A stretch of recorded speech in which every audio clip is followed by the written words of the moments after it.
Tonight on the NTV Evening News Hour. Tony Wakeham shuffles his cabinet in a big way just days after signing the new Churchill Falls agreement. This province's premier is on board to restock American alcohol on shelves as Canada finalizes a trade deal with the U.S. Trapped in their own homes through no fault of their own, residents of a Newfoundland and Labrador housing complex are stranded after their only elevator stops working. And just the smallest, quickest blemish on the island tomorrow, we'll watch that clear with the clouds, and that's going to help set up an absolutely stunning weekend for both Newfoundland and Labrador. Full details coming up. The award-winning NTV Evening News Hour with Tony Marie Wiseman, Michael Connors, and your weather forecast with Ryan Harding. Good evening and thank you for joining us. Well, for the first time since taking office, Premier Tony Wakeham has shuffled his cabinet. In total, 7 ministers are on the move or have been given new responsibilities. That includes Jody Wall, who is now the new Minister of Health, and Andrea Barber, who has been sworn in as the province's Environment Minister. NTV's legislative reporter Ben Cleary has more in tonight's top story. Premier Tony Wakeham, on the same week that he signed a major Churchill Falls agreement with Ottawa and Quebec, has shuffled his cabinet. It's a move he says better prepares his government for major projects in Labrador. I do this to get ready for the next phase, which is about delivering on major projects, which is about unlocking the potential of Labrador, which is about streamlining government services. That's why Premier Wakeham today shuffled his cabinet. Here's who was on the move. I, Jody Wall, being appointed to be the Minister of Health and Community Services. In what was maybe the biggest move of the day, Jody Wall, the former housing minister, is now the Minister of Health. Wall takes over for Leela Evans, who wasn't at Government House today, but still has a full plate of ministerial duties. Evans will remain the Minister of Labrador Affairs, Indigenous Relations, and Women and Gender Equality. Both myself and and Minister Evans, who has done a tremendous job in health, moving that file along, talked about the opportunities in front of us now in major projects. Premier Tony Wakeham says Evans will be busy with Indigenous Relations and Labrador Affairs as he works to finalize the new Churchill Falls deal. Evans will be tasked with forming a team in Labrador to identify the needs and opportunities for communities in the Big Land. Her focus will be on Labrador and the impacts there. Taking over for Jody Wall's old portfolio of housing is Chris Tibbs, who is now housing minister, who is also responsible for things like social supports, poverty reduction, and the status of persons with disabilities. I, Andrea Barber, being appointed to the Minister of Environment. Andrea Barber, the now former tourism minister, was sworn in as Minister of Environment and Climate Change.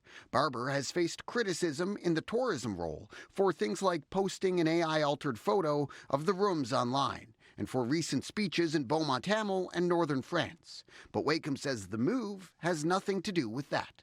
And all of you, if you look at Minister Barber's bio, you will see that her previous life, she was involved in the environmental piece and working in the environment, so I think we've got a great fit. Taking over the tourism portfolio is Mike Guzny, who was sworn in today as the Minister of Tourism, Culture and Arts.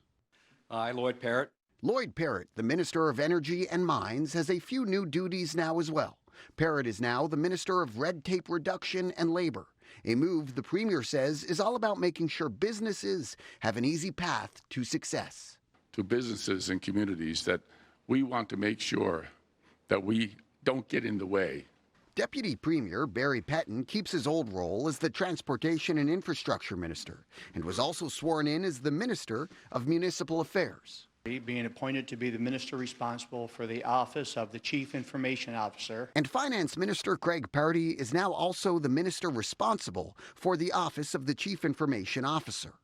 So all in all, the Premier has given new roles or responsibilities to 7 members of his cabinet. Making ourselves more efficient as we get ready for what comes next, but never forgetting the 3 pillars of which we got elected and which we have in our platform: better health care, lower taxes, and safer communities.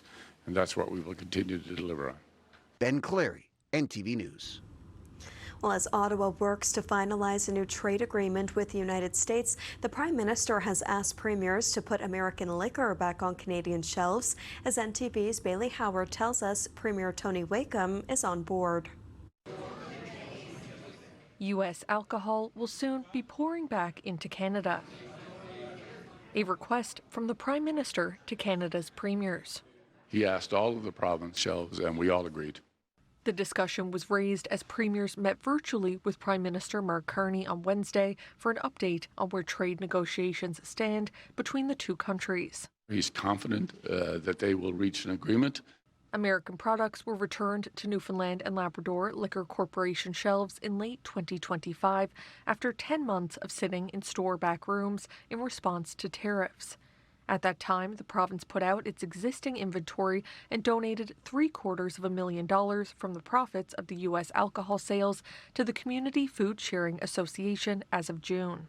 I think there's something like $400,000 worth of inventory left in our shelves, so I simply said we know what we shouldn't buy now when it comes to ordering from the U.S. Wakeham says now it's up to the NLC as to what products are purchased and how much is ordered. And it's up to Newfoundlanders and Labradorians if they want to buy it. That's the individual's choice, obviously. A poll by Nanos for CTV News found that 74% of Canadians are unlikely to buy American alcohol if it is back on shelves. Among those who say they won't be adding U.S. alcohol products to their shopping cart is NDP leader Jim Dinn. I suspect there will still be a lot of American alcohol left on the shelves because I'd say a lot of people, based on the comments I've got, are not going to be buying it. I will not. It'll never see the inside of my house. And if it's the only drink at a bar, I won't be drinking, I guess. Dinn says he understands the decision to bring the products back in the national interest of a trade deal, but he says he'll be remaining firm on his personal stance to not purchase American products until there's a change of administration south of the border. Bailey Howard, NTV News. Imagine being trapped in your home through no fault of your own. That's the reality for some residents in an apartment building in St. John's after their only elevator stopped working. NTV's Kyle Brookings now with the story. Thomas Estates, the facility owned by Newfoundland and Labrador Housing, has been without a functional elevator since May.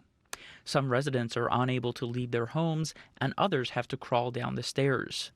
MHA Keith White says after multiple discussions, the issue remains unresolved. This issue's been ongoing for a number of months now. I was first made aware of it in May. I've had a multitude of conversations with Housing and the Minister of Housing, Jody Wall, in recent months. Unfortunately, the issue has not been resolved. It's my understanding that the elevator that's just behind me, as I said, it's been out of service since May. There is an elevator or parts for an elevator en route. I was given a 6 to 8 week timeline a number of weeks ago. Still no indication if that is in fact en route, if it's on time, when it's to arrive, and when it'll in fact be installed. White says that some residents have not been able to leave their homes since this spring. We have a number of people in this building here at Thomas Estates on Brookfield Road who haven't been outside their units since spring, since early summer. So it's about safety first and foremost. Safety is paramount, but it's also about one's independence and dignity, and concerned about all those factors. Also really concerned about, in the event of an emergency, of fire, what's the plan? Residents are not only frustrated by the lack of a functional elevator, but there are several other issues in the facility as well. I had to invest in a humidifier. My nose, I had to get a doctor's note to get carpet removed off the bedroom. And I'm here 2 years, over 2 years, and it's miserable, like with the breathing quality. The vents, we have seagulls that come 2 years now since I'm here. Every summer, eggs laid. I've seen seagulls with mice in their mouth coming to the roof. It's all coming in. Newfoundland and Labrador Housing was contacted for comment, but did not respond before the deadline. In St. John's, Kyle Brookings, NTV News. A wanted man is facing another charge after a foot chase in Carbonear. Harbour Grace RCMP say 20-year-old Brady Felix Power was spotted on Industrial Crescent on Wednesday afternoon. Police moved in and found Power, who was already wanted on a warrant for an assault and theft charge. Officers say he ignored their commands and took off running. After a brief chase and struggle, he was arrested. Power is now also charged with resisting arrest and was set to appear in court today. Farmers are saying this year has brought one challenge after another as they approach harvest, but the weather has been one of the toughest. NTV's Colleen Lewis with more. It's been a late season for strawberries, and other fruits and vegetables like pumpkins are up to a month behind schedule, all thanks to an unseasonably cold and wet season. I know here in Central it's been a really cold start, and it was like the nighttime temperatures really got us. I mean, in June we were getting down to 5-6 degrees every single night, and then you're all day waiting for, even if you have a nice day of 18 or 20, you're all day to heat the ground up then, and it's not holding through the night. Everything here is quite a bit behind, at least 2 weeks. Some things are as much as a month behind. The potatoes, carrots, cabbage are looking really good. They don't mind this weather. The pumpkins behind us are doing good now, but they were slow to start. Our beet crop is about a month behind, and they just, usually beets like the cold, but it was even a little bit too cold for them in the nighttime, so they just sat there, and now they're finally starting to grow. The cost of fertilizers and transportation has also made things difficult for local farmers. Right now, fertilizer and fuel, two biggest expenses to most farmers, and huge increases. You can see where diesel went. It really affects the bottom line. Fertilizer has skyrocketed yet again, and then on top of that, we're paying top dollar to get our fertilizer down from Nova Scotia. But at Mark's Market this year, the owners are trying to add to their crop inventory. And this season, they've opened a U-Pick, where visitors can create their own bouquet. Advise people to bring their own vase and go down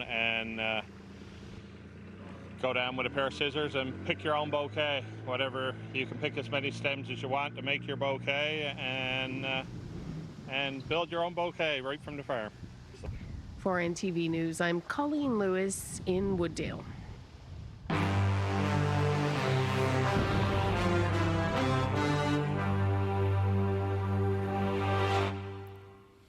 North American markets close lower following U.S. debt buyback operation announcement.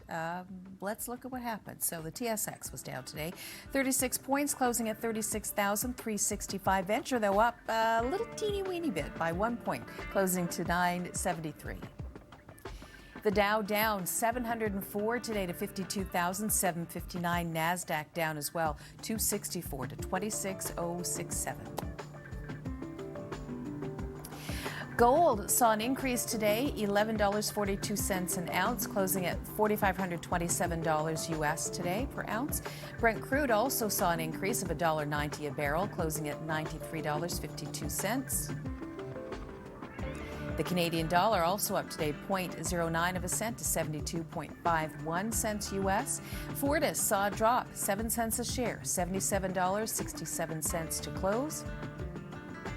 Labrador iron ore up today by 20 cents a share, closing at $26.57. And Altius was up today by 89 cents a share, closing at $63.21.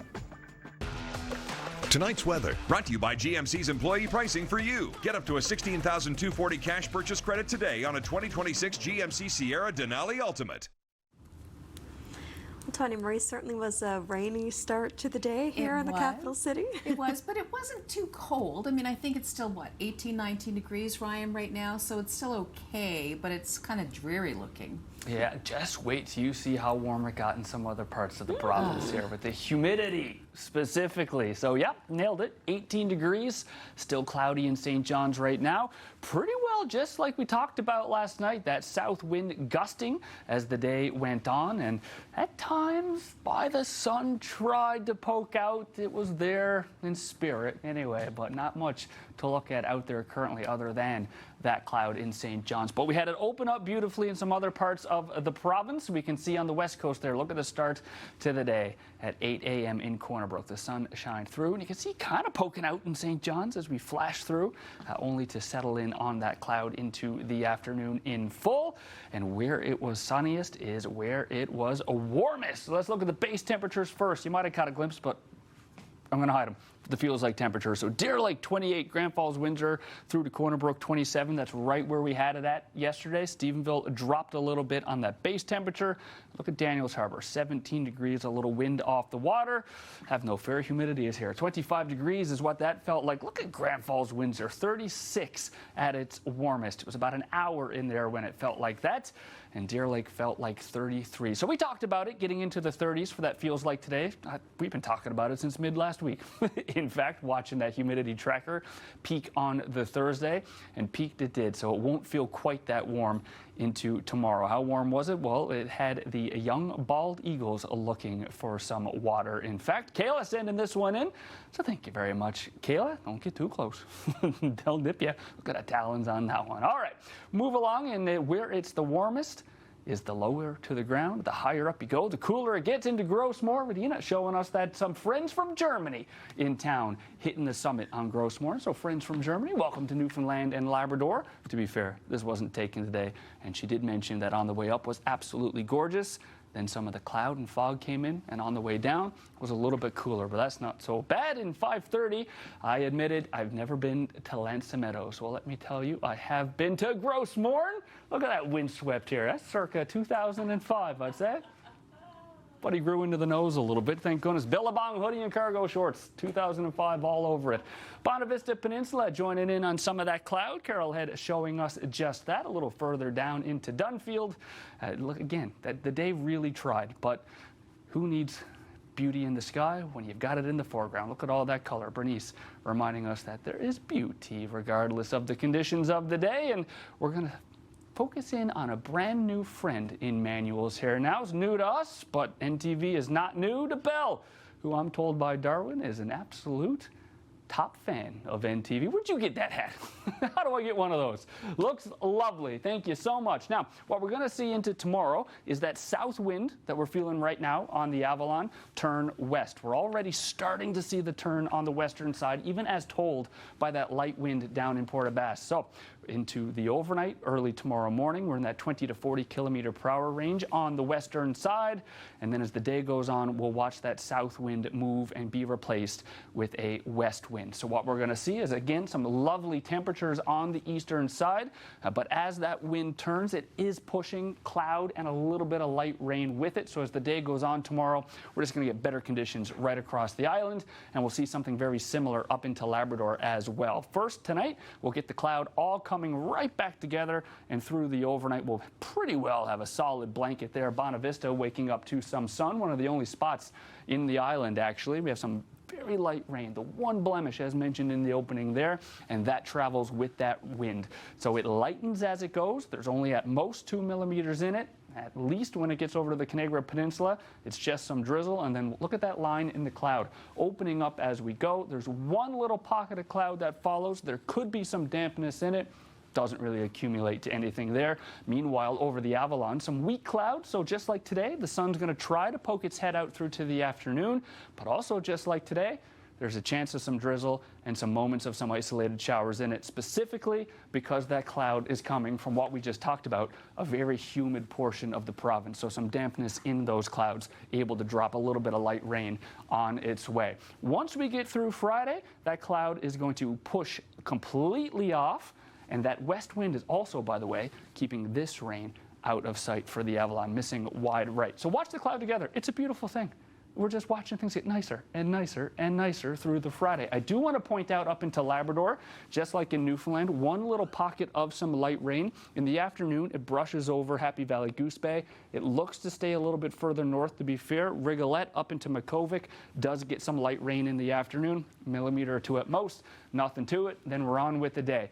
In those clouds, same thing, a little bit of dampness, but look at that by Friday evening, almost not a cloud in sight, other than the north coast. So up in Dunedin, that light rain does look to move down into the Saturday, and that's really the one thing on the docket for the Saturday that we have to talk about. Other than that, you can see on the 3-day forecast here, gorgeous. Wide open skies. We're into the low to mid-20s for the daytime highs, 20s exclusively into Newfoundland. That north coast does become a little bit cooler with a north wind coming down.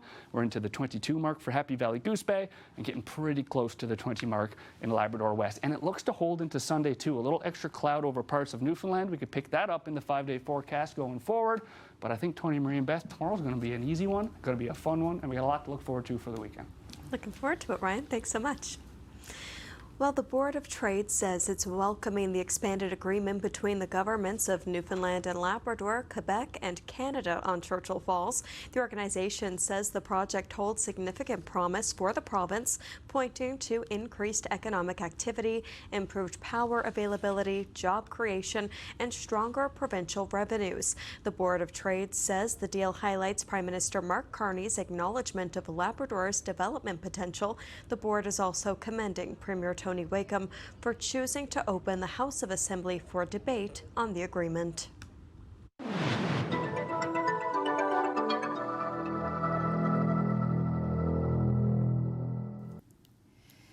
One local pool team made history last week in Westgate, Las Vegas. NTV's Aurora Hickey spoke with the Newfoundland pool crew today and tells us about how the team took the championship title home to the province.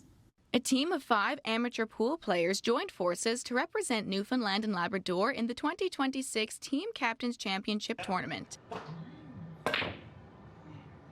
That's good. That's going in, dog.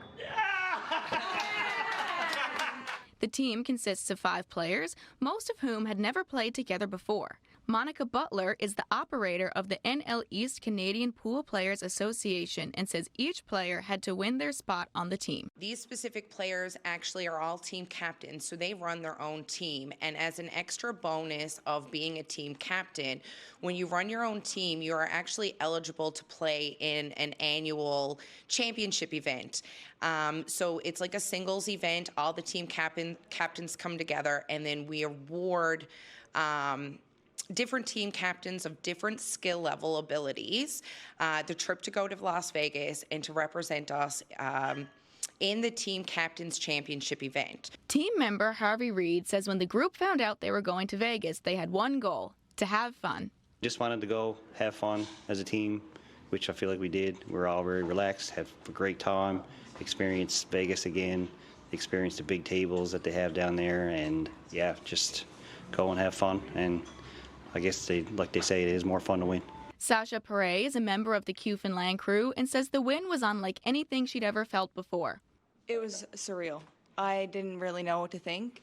Not that I didn't think we were capable of winning, but I just really didn't expect it. All I could think about was everyone back home and how they were feeling. I don't know. I was feeling good, but I just couldn't stop thinking about everyone at home. I know everyone was so excited. We've never done this before. I don't think anyone from Newfoundland has done this before, so it was just an incredible feeling. Still riding the wave of their victory, the Newfoundland pool team say they credit their success with the support they received right here at home. They say they couldn't have been prouder to represent the province. Aurora Hickey, NTV News. Still ahead on the NTV Evening News Hour. In your community, NTV's Lauren Davis tells us about a family-friendly musical featuring over 40 local youth. NTV's Ryan Harding will be back with a look at your weather forecast. And when we return, we hear more from Premier Tony Wakeham about his decision to reshape his cabinet today in a big way. This is the NTV Evening News Hour.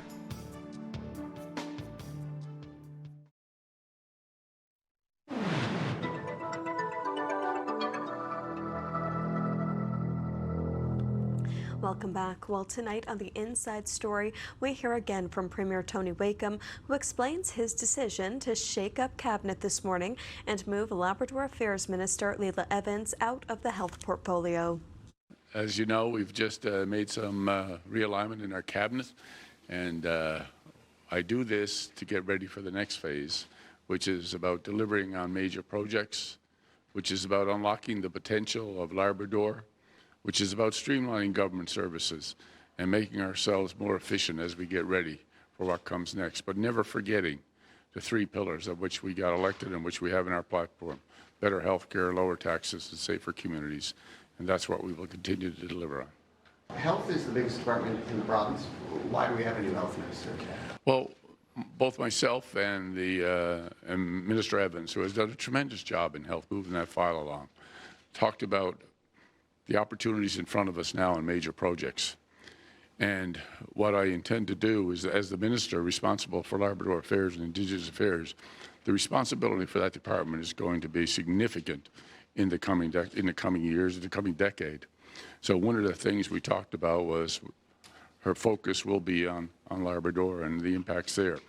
And so creating a separate health department, we talked about that, and that's where we made the change. But I will also add, and I will tell you now, and I will certainly provide more information as we announce it, but Minister Evans, as the Minister of Labrador Affairs, will lead a team, including MHA Russell, including MHA Power, that will go up and meet, and other people will be on that team. But we want to go to Labrador, and we want to meet with all the stakeholders, and we want to listen to some of the opportunities that they tell us are there, to talk about their concerns about what they see are some of the needs that are required. And it's important for us to do that and get started on that immediately as we work towards definitive agreements. Can you speak to why Minister Wall was the right person for this portfolio? If all of you know Minister Wall and look at the tremendous job he's done in the portfolio that he was in terms of his commitment to people, in terms of his passion for people, in terms of his knowledge, and I think Minister Wall will be an excellent choice for health. About the creation of red tape reduction in your government department? Absolutely. I mean, one of the recommendations that we wanted to follow up on is to put someone directly responsible for red tape reduction, to signal to businesses and communities that we want to make sure that we don't get in the way, but we are there to assist with businesses and to assist with development. And one of the things for that is to clearly focus on how we can reduce red tape in government. I think the Minister of Mines and Energy certainly is well aware of some of the challenges facing businesses, and as we move forward into development of all of these major projects, and so we'll have a key focus on that.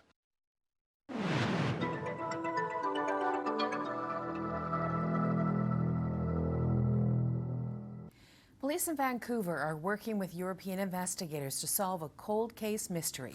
They're trying to figure out if a British Columbia man who's been missing for decades is the same man who mysteriously showed up at an Amsterdam hospital without an identity. CTV's Andrew John. Tonight's weather is brought to you in part by your Atlantic Ford store. Certified expertise, verified for your Ford. Keep your Ford a Ford. Well, all right. How are we doing, Newfoundland and Labrador? Let's check in on the family and friends across the country. 22, Fort McMurray, nothing but sun. And I tell you, it's going to look a lot like home this weekend. We've spent a long time talking about that, but we've got a couple cities to get through before we get to that. Regina and Winnipeg, a couple of those, 26 and 24, sun and cloud, rain through northern Ontario, and cooler, as that's a bit of a cold front moving through there. It hasn't hit Toronto yet, 24 degrees with some sun, some rain passing through at times for Montreal and some of the Atlantic provinces as well. But for Halifax proper, 25 degrees, sun and cloud. All right, where do we go from here? Let's take a quick peek. And oh yes, remember last night I said, put a pin in this. 24 hours from now, we won't see Signal Hill. It's there somewhere, but that fog is wrapped around it, just like we talked about last night. So what we're going to see is that fog linger into tomorrow morning for a large portion of the south and eastern side of the island. And with that wind turning west, we'll start with some in Port au Choix and in Stephenville as well by the looks of things. But as the day unfolds and that wind rolls through and that sun comes out, we'll see that pushed off, burn off, and clear up throughout the morning and afternoon. So just a quick reminder, it looks a little bit like this across Labrador and Newfoundland, with that afternoon light rain passing through the northern portion of Labrador, and it takes a little bit longer for that sun to break through the eastern side of the island into the afternoon. Chance of some drizzle in that.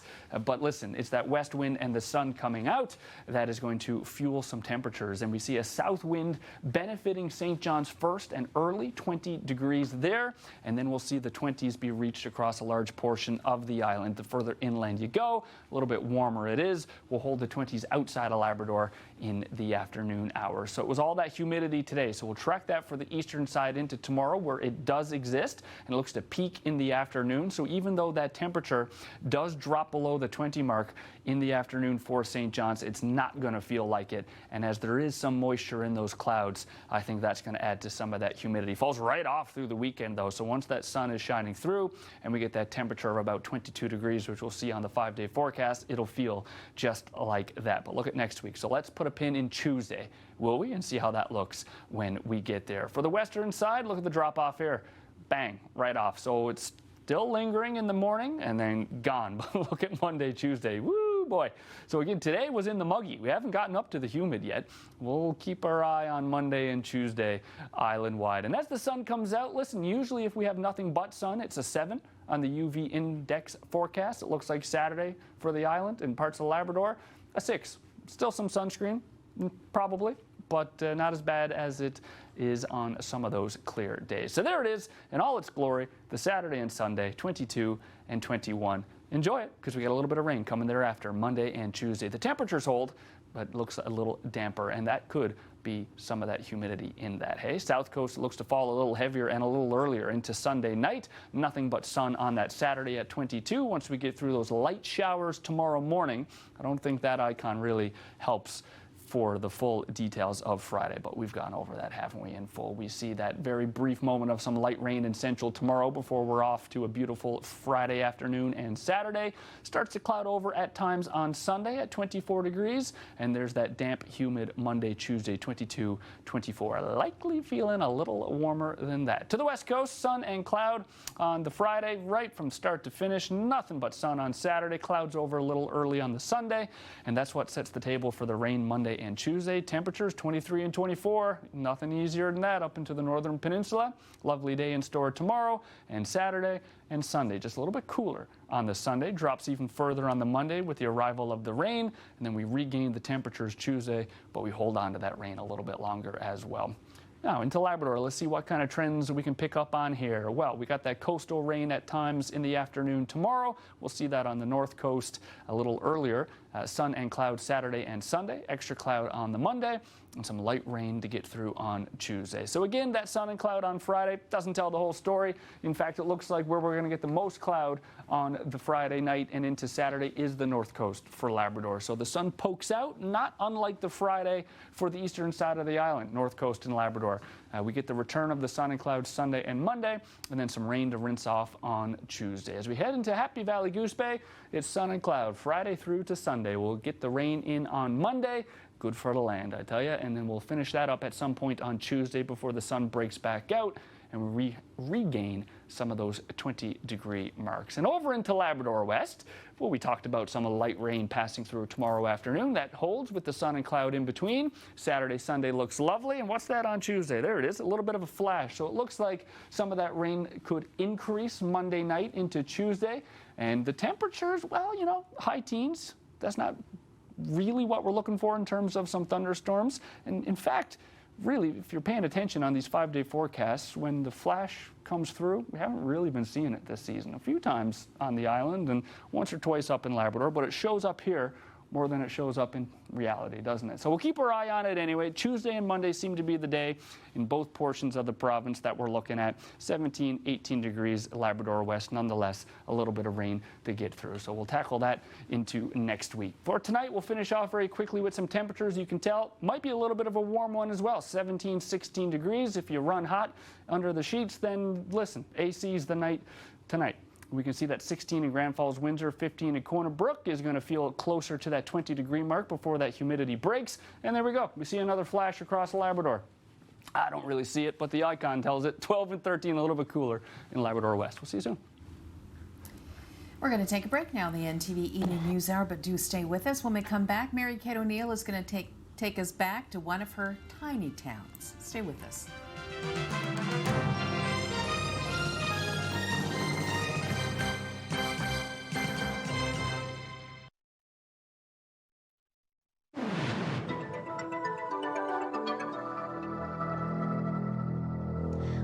back to the NTV Evening News Hour. Well, tonight on this encore edition of Inspiring NL, NTV's Mary-Kate O'Neill takes us back to another tiny towns from her Summer of Inspiring NL series. And tonight we head to Fairyland for the famous Lighthouse Picnics.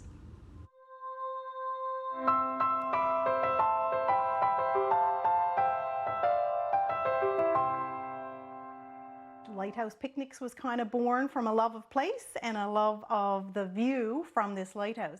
And what a view it is. Well, most days. Today the fog rolled in, but beautiful nonetheless. Growing up in Fairyland, just thought this was the most beautiful place in all the world. The population of Fairyland continues to gradually decline, like many of these tiny towns.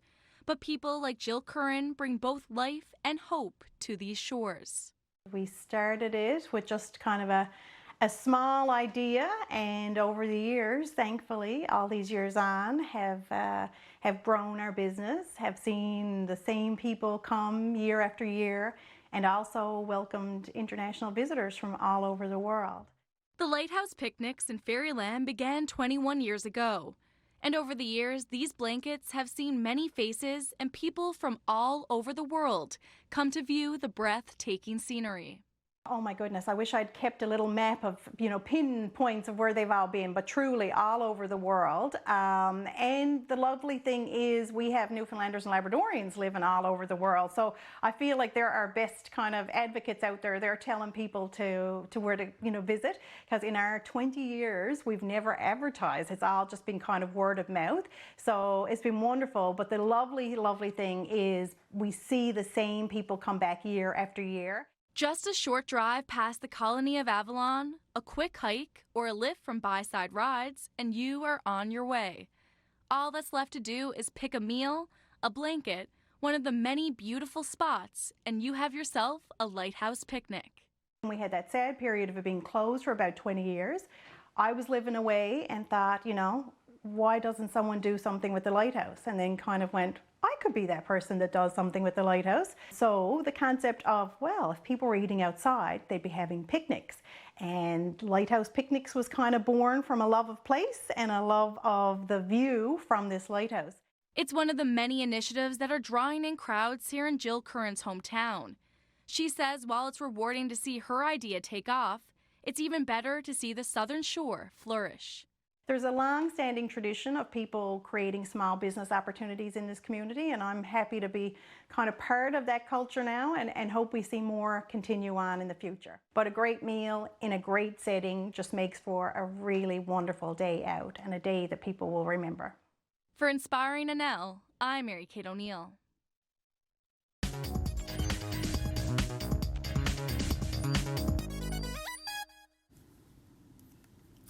Tonight in your community, NTV's Lauren Davis takes us to the Baring Park Amphitheatre, where Best Kind Productions are bringing to life an original screenplay.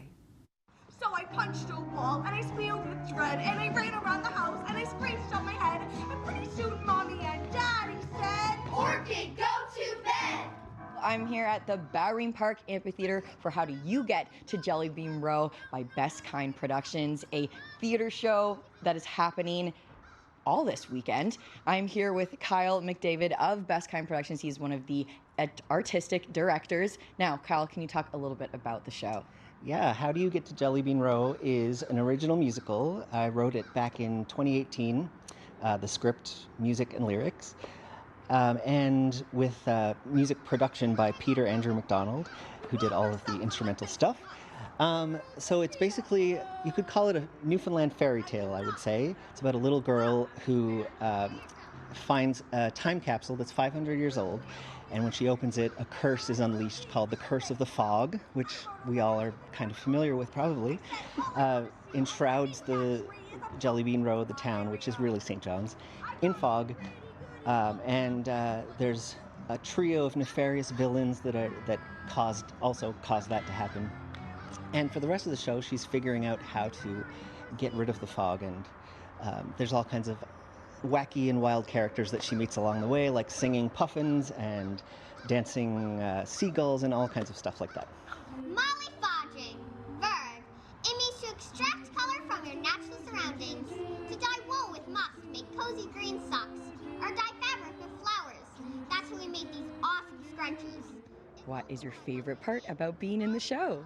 My favorite part about being in the show is meeting everyone and being with people that I love being around every week. Awesome.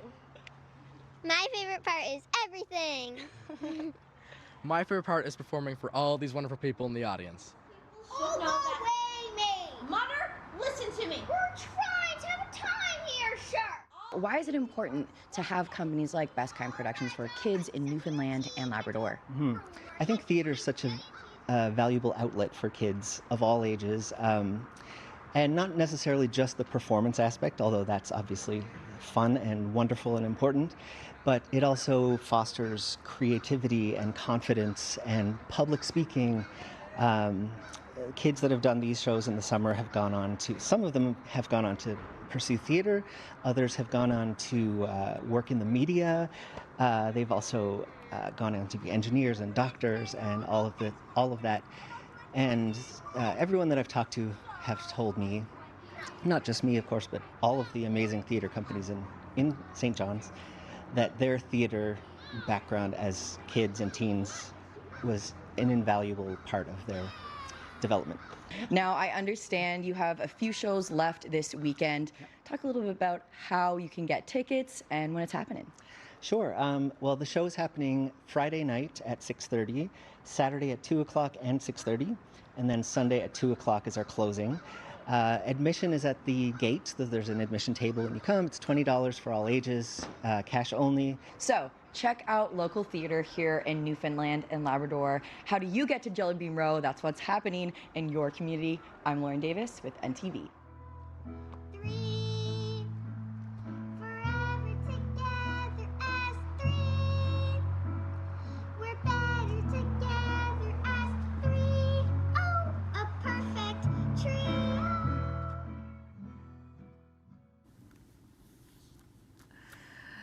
Well, often movie fans can't wait for new films to come out, and occasionally they don't have to. CNN's David Daniel explains in our Hollywood Minute.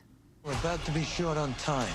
Someone jumped the gun on the new Jason Statham movie. Mutiny is due out in theaters Friday, but according to The Verge, the entire film was briefly available to stream Wednesday on Amazon's Prime Video service. It's unclear why the movie was on Amazon's servers. The film's distributor, Lionsgate, has no direct connection with Amazon. I was like, hell yeah! David Krumholtz says he's taking an indefinite break from acting. He wrote on social media, even a successful career like his includes a mountain of disappointments, and he needs some time away, adding he's grateful to all who support and believe in me. Krumholtz, who's 48, has appeared in more than 140 films and TV shows. Growing up, I watched my father being called boy. I ordained myself Mr. T. So the first word out of everybody's mouth would be Mr. That's a sign of respect my father didn't get. Mr. T, I Pity the Fool, follows the origin story of a unique entertainment icon. Part of the Untold sports documentary series, Mr. T, I Pity the Fool debuts September 8th on Netflix. In Hollywood, I'm David Daniel. Well, it's time now for a break here on the NTV Evening News Hour, but of course, stay with us when we come back a little later in our forecast. There's beautiful Grand Falls, Windsor, some cloudy skies at this hour, but looks like a lovely evening. But when we return, Jim Furlong will be by with a look at what happened on this date in history.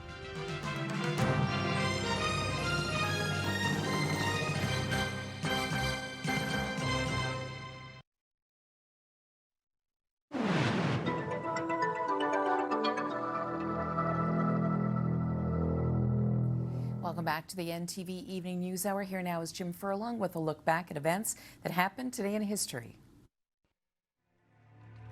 A story today of old movies in St. John's. And I grew up in St. John's with the theaters, the Nickel, the York, the Cornwall, the Paramount, the Capitol, and of course, the Majestic, the Bug House, my parents called it.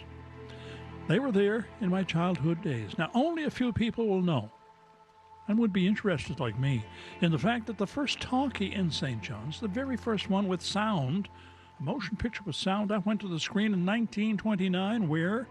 At the aforementioned Majestic Theatre. It was late summer, it was August, and it was on this date in history. This is Jim Furlong for the NTV Evening News Hour. Birthdays and anniversaries brought to you by the Healthcare Foundation. We are the foundation that takes action so we all can take care of each other.